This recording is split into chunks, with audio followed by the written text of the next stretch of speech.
जय श्री राम, जय महाकाल। आज 11तम महाकाल वार्तार प्रसंग रहिबो संस्कार प्रकरण चतुर्थ संस्कार, जोटा संस्कार नाम होची मुंडन संस्कार बा चूड़ाकर्म संस्कार। हेले मुंडन संस्कार परिभाषा कौन हमको जानवा को पड़ो। मातृगर्भरे शिशु एंट्री कला पर जिते पृथ्वी पृष्ठ को आसे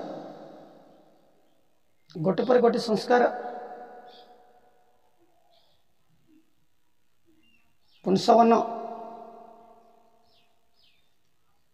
नामकरण, अन्नप्राशन, तापर आसूची आपणकर मुंडन। मुंडन संस्कार कौन पाई करिबा, केतेबेले करिबा? जेतेबेले शिशु को 1 वर्ष पूर्व हमको मुंडन संस्कार करने को पड़ता है, नहीं तो 2 वर्ष पर जो तृतीय वर्ष आरंभ हो से समय मुंडन संस्कार कर जाए। कहीं कर जाए तार उद्देश्य होची, तार लक्ष्य होची या जे जेतेबेले सी अदृश्य जगत रु आसिला मातृगर्भ को, ता भितर जो मस्तिष्क जो बाल गुड़ाक रहा, चुट्टी जाकू कहूँ आम, शिका जा कहूँ आम रहा, से जिनस कौन हो पूर्व 84 लाख जन भ्रमण करके आसी जीवात्मा। तेणु ये मुंडन संस्कार बा चूड़ाकर्म संस्कार रे कौन करा जाए, से चुट्टी को संपूर्ण भाव में लंडा कर दिया जाए। उद्देश्य होची ताकू लंडा करिवार उद्देश्य होची कुसंस्कार गुड़ा को आमे लंडा करदेले आ मस्तिष्क रे सुसंस्कार को आमे भरिबा, सुसंस्कार को भरिबा, कुसंस्कार को लंडा करिबा। तेणु आमर उद्देश्य होची ए मुंडन संस्कार रे संपूर्ण भाव में आमे मस्तिष्क को कौन करिबा ना सेविंग करदबा, सफा करदबा। आ सेठी भावना रहिबो पितामातांकर, अभिभावक मानकर, जो माने हिताकांक्षी से मानकर भावना रहिबो शिशु प्रति, जे ए शिशु भितर जो जन्म जन्मांतर कुसंस्कार प्रसूत कुसंस्कार अच्छी, आज से संस्कार कुसंस्कार गुड़ाक दूर हो जाउची आ ता भितर स्थापन कर जाउची सुसंस्कार।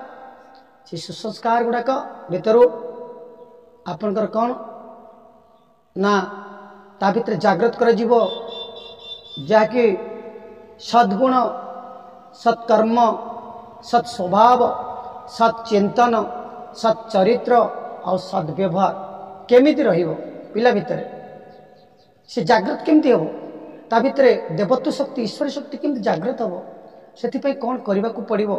तेणु यज्ञ भगवान को माध्यम रे, वेद भगवान को माध्यम रे, वैदिक रीति रे ए संस्कार को करा जाय था हिंदू धर्म हिसाब। और ए संस्कार करने द्वारा आम गोटे दायित्वबोधतार ज्ञान आसब पिला भितर तथा निजर पितामाता भितर, जे से गोटे संकल्पित कर से पिला से भावना रहिबो आज ठारू जो दुष्प प्रवृत्ति गुड़ाक मो भीतर जागृत होची ताकू मो भीतर मु केमती दूर करी, आउ सुसंस्कार को केमती भरबी। यही मुख्य उद्देश्य आपनकर ए मुंडन संस्कार रे मस्तिष्क भितर तीव्र बुद्धि केमती प्रवेश करिवो। सेतिपई हमर हिंदू धर्म रे एक शिखा मध्य रखा जाए।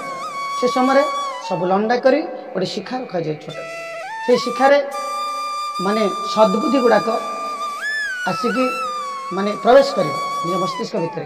तेणु से आमको वातावरण को परिष्कार करने को पड़ो, परिष्कृत करने को पड़ो।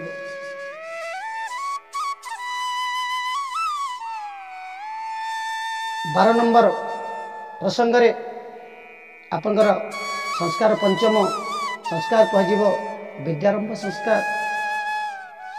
जय श्री राम, जय महाकाल, जय भारत माता।